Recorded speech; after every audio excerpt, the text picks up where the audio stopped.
epic Stoic journey awaits you. Imagine standing in the heart of ancient Rome, where marble columns whisper timeless truths and the roar of the Colosseum fades into silence. Welcome, brave soul, to a video that will ignite your spirit from the very first breath. Today, we embark on a quest through the wisdom of Stoicism, unlocking secrets to conquer chaos, master your mind, and live with unshakable purpose. This isn't just a video. It's a spark to transform how you face the world. So grip your courage, hit that like button, and subscribe for a journey that will carve your path to greatness. Let's dive in. Your Stoic adventure begins now. Part 1. When kindness backfires. Why being too nice can hurt you. We grow up hearing this over and over again. Be kind. Put others first. Don't be selfish. And sure, those are good values. But no one ever really warns us about the dark side of being too kind. What happens when you constantly give more than you get?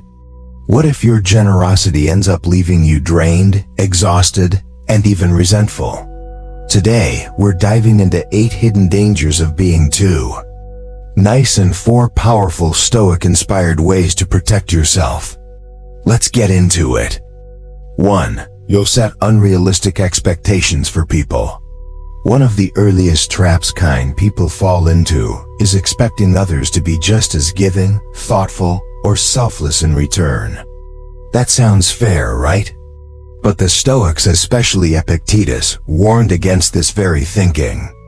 They taught us that peace comes not from controlling what others do, but from mastering how we respond. See, when you're the kind of person who always says yes, always shows up, always goes above and beyond, something strange happens. People begin to expect it. And when you do need help, they may be nowhere to be found. You've set the bar so high for yourself that others just assume you can handle everything. Their problems, your own, even the stuff no one else wants to deal with. And when people don't reciprocate your kindness, the emotional toll begins. Exhaustion, disappointment, resentment. But let's be honest. Most people aren't intentionally trying to hurt you. They're just focused on their own lives, just like you should be. The takeaway? Don't give because you expect others to mirror your efforts. Give because it aligns with your values, not because it guarantees emotional returns. 2. People will expect you to always say yes. Here's the hard truth. People love routine. We're creatures of habit. And when you constantly say yes, that becomes the norm. Before long, your kindness isn't seen as generosity, it's seen as duty.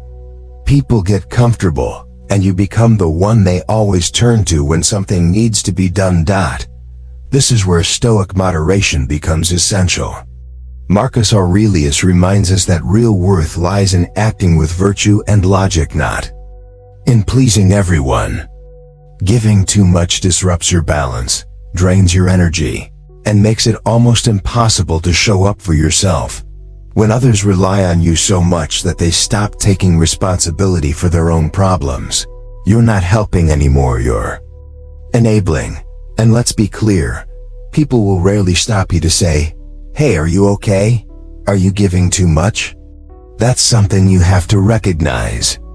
Because if you don't value your time, your energy, your boundaries, no one else will.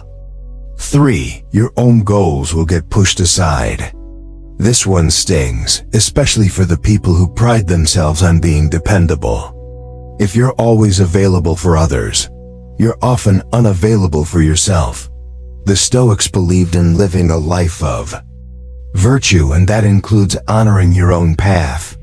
If you're constantly chasing everyone else's needs, it's likely you're running from something inside: loneliness, fear, or the discomfort of being still. Ask yourself, how do you feel when you're alone? When there's no one to fix, no one to save, no one asking for your time? If that silence feels unbearable, that's a signal. You might be using your kindness as a distraction, but here's a radical thought. What if you put yourself first, not because you're selfish, but because you deserve it? What if, before helping a friend clean their apartment, you cleaned your own, poured yourself a glass of wine, and watched your favorite movie? That's not self-indulgence. That's self-respect.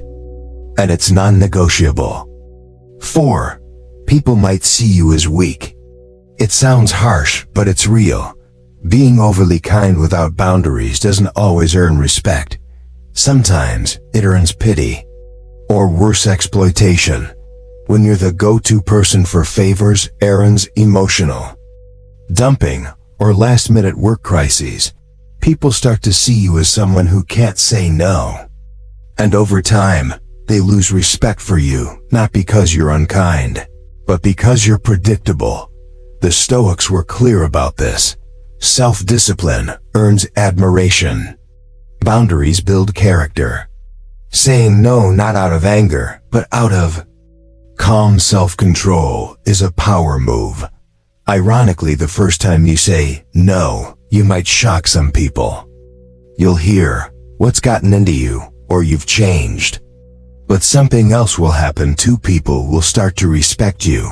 They'll understand that your kindness has limits. That you're not a pushover.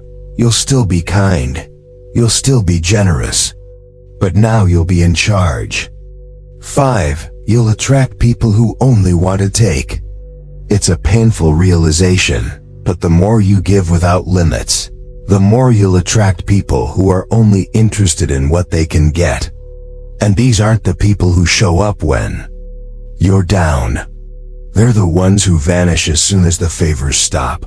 According to Stoicism, we should always act with intention. Seneca taught that we must protect our time and energy like we protect our possessions, because once they're gone, we don't get them back. People who constantly ask for things but never offer help in return are not friends, they're opportunists. And unfortunately, the more you keep giving, the more these but people show up. You know the type. But I thought you didn't mind. But you've always helped me before. But can't you just do it one more time? If you're not careful, you'll become their personal assistant, their emotional support system, their backup plan, not because you want to be, but because you didn't draw a line soon enough. It's not about turning cold or cutting people off. It's about choosing who deserves your kindness and making sure they're the kind of people who give it back. 6.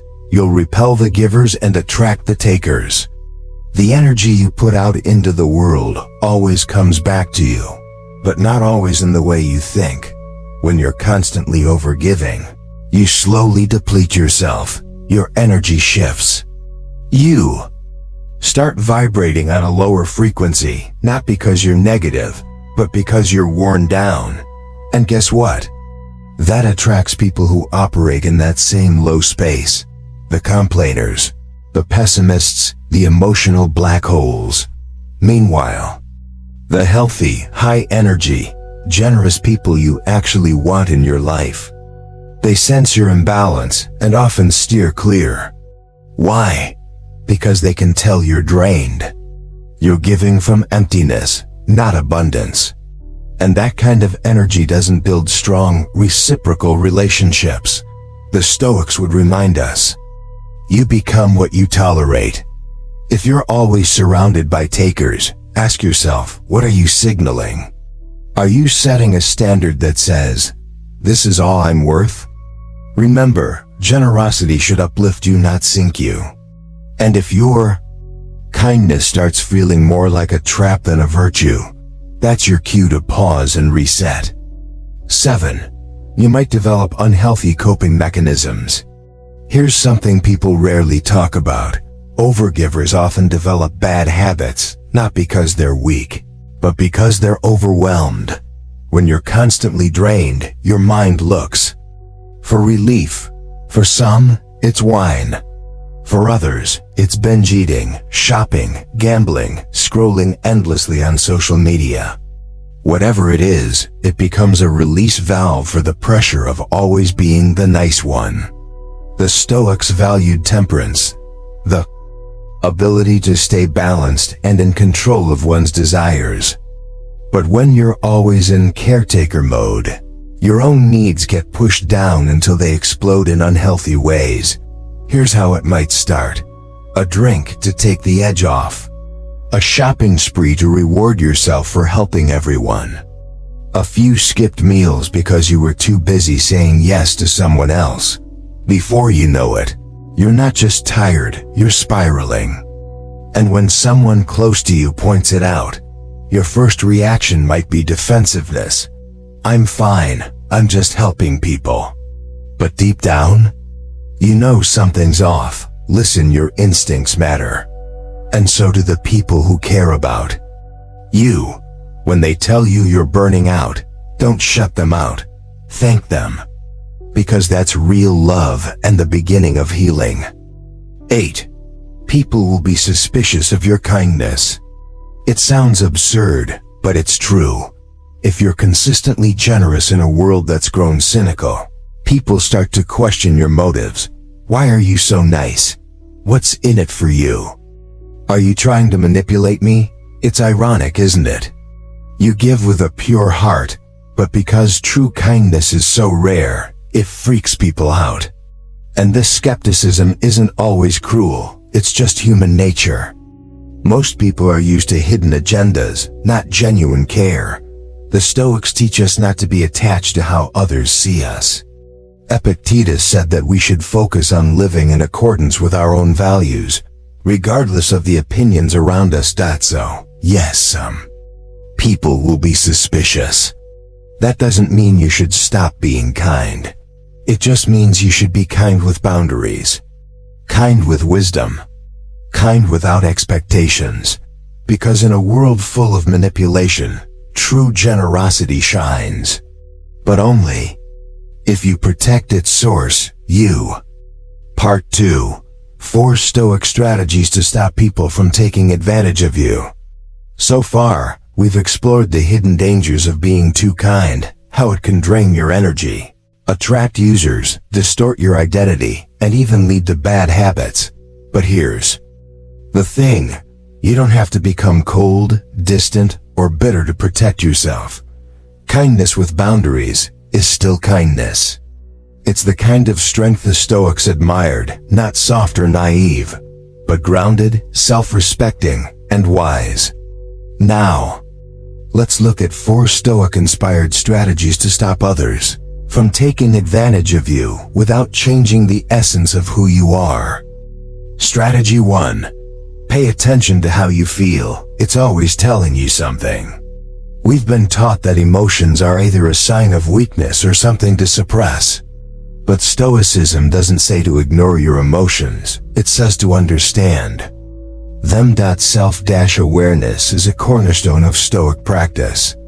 Marcus Aurelius journaled daily to examine his thoughts and feelings. Why? Because when you understand what's happening inside, you can make better choices outside. So ask yourself, do I feel resentful after helping someone? Do I feel exhausted instead of fulfilled? Do I feel like I have to say yes instead of wanting? 2. These emotions are not inconveniences, they're data points. They are your body and mind trying to tell you, hey, something isn't right here. Think of emotions as internal signals. If helping others starts to feel like a burden, that doesn't make you selfish, it makes you human. You don't need to ignore your feelings to be kind. You need to listen to them, reflect, and adjust. Because the truth is this: a version of you that's rested, joyful, and centered can offer so much more than the version that's running on empty. Strategy 2. Don't be afraid of the word no. It's your shield, not a sword. Let's say it clearly. No is not a bad word. It doesn't make you rude. It doesn't make you ungrateful. And it definitely doesn't make you selfish. What it does make you is free. The Stoics valued self-discipline above almost anything. Saying No, when you're already stretched thin is an act of discipline. It says, I know my limits and I honor them, but most of us aren't trained to use this word. We hesitate, we over-explain, we feel guilty. So here's a practice. Go stand in front of a mirror and say it out loud. No. Not with anger, not with anxiety. Just calm and clear. Say it enough times, and you'll feel a shift. It won't feel like rejection, it'll feel like self-respect. Here's a trick if you're struggling. Instead of saying, I can't, say I don't. I don't work after 7 p.m. I don't lend money. I don't take calls on Sundays. I can't invites negotiation. I don't establishes identity. One sounds unsure. The other sounds like a person with principles. That's Stoicism in action. Strategy 3. Set time and space for yourself and guard it like a fortress. Imagine this. Your life has a schedule, and on that schedule is a block of time with just 2 words. For me, maybe it's a daily walk, an hour of journaling, a solo coffee, a weekend hobby that lights you up. The activity doesn't matter. What matters is sacred space, a commitment to your own well-being. The Stoics didn't believe in escaping life, but they did believe in retreating to the self. Seneca wrote about the importance of withdrawing into yourself to renew your strength. So how do you protect that space? You treat it like a non-negotiable appointment. When someone asks you to give it up, you can politely say, I'm not available at that time, but I'm happy to help afterward. That's my recharge time. I need it to show up well for everything else. You don't owe anyone a full explanation. You owe yourself consistency. And here's the bonus. When people see that you respect your own time, they begin to respect it too. Boundaries train others how to treat you, and more importantly, they remind you how to treat yourself. Strategy 4. Identify energy vampires and keep them at a distance. Not everyone in your life wants your help because they value it. Some people are what the Stoics would call destructive to the soul. These people constantly complain. They create drama. They refuse to take responsibility for their lives, and they treat your kindness like an endless supply of fuel. But here's the twist. They don't want to be helped. Because if their problems were solved, they'd lose their excuse to avoid growth. The Stoic response? Withdraw your energy. Not in anger, but in clarity. Marcus Aurelius once wrote, the tranquility that comes when you stop caring what they say, or think, or do, only what you do. You don't need to confront them. You don't need to fix them. You just need to remove yourself. Distance is a form of self-respect, and you don't need to feel guilty about it. You're not abandoning them, you're protecting your peace. And that peace is sacred. Part 3. The Stoic Path to Balanced Kindness. How to give without losing yourself. So we've explored the 8 hidden dangers of being too nice, and 4 powerful strategies rooted in Stoicism that help you protect your time, energy, and emotional well-being. But here's the deeper truth. This isn't about becoming less kind. It's about becoming wiser in how you give. Because when your kindness is grounded in clarity, not obligation, it becomes a superpower. The Stoic way. Choose the middle ground. Stoic philosophers believe that virtue lies in moderation. That means not going to extremes, not becoming hardened, bitter, or selfish, but also not allowing yourself to be used, drained, or taken for granted. Seneca put it beautifully, nothing is more honorable than a grateful heart, and nothing more cowardly than unthinking generosity. Generosity without self-respect is not virtue. It's self-abandonment dressed in good intentions. So what's the solution? It's the middle path. the space between selfishness and self-sacrifice, the place where kindness meets wisdom, compassion meets boundaries, help meets discernment, and that's the place where you need to live, the real signs you found. Balance. Here's what it looks like when you've found the right balance. You say yes to others without saying no to yourself. You help because it feels good, not because it feels required. You no longer feel anxious when you disappoint someone who had unreasonable expectations. You give, but you also receive.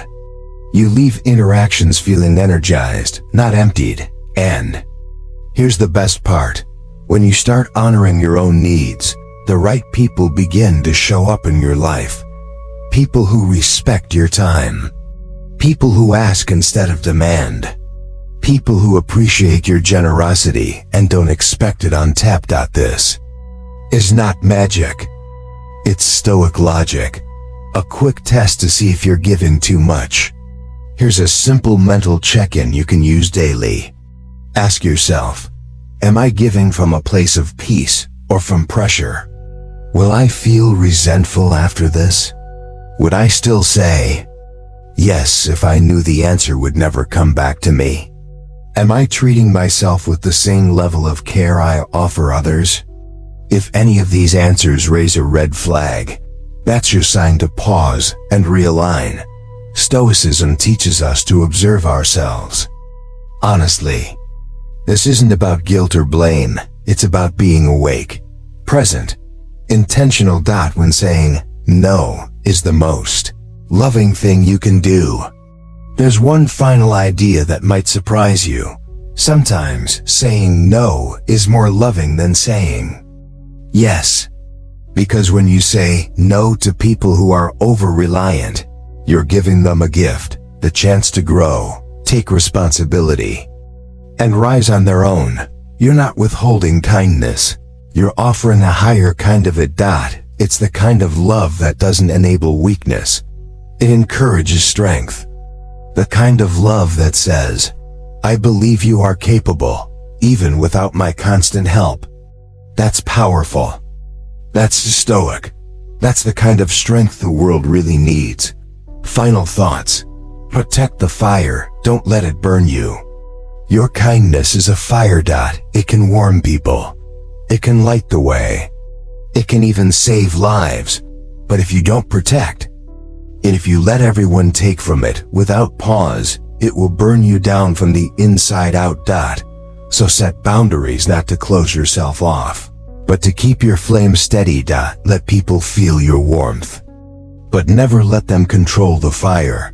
Because at the end of the day, the world needs people who are both kind and strong. People who give but from fullness, not from emptiness. People like you. If this message resonates, give it a like. And if you're on a journey of growth, consider subscribing for more Stoic wisdom, because this path isn't walked alone. Stay grounded, stay generous, but above all, stay you.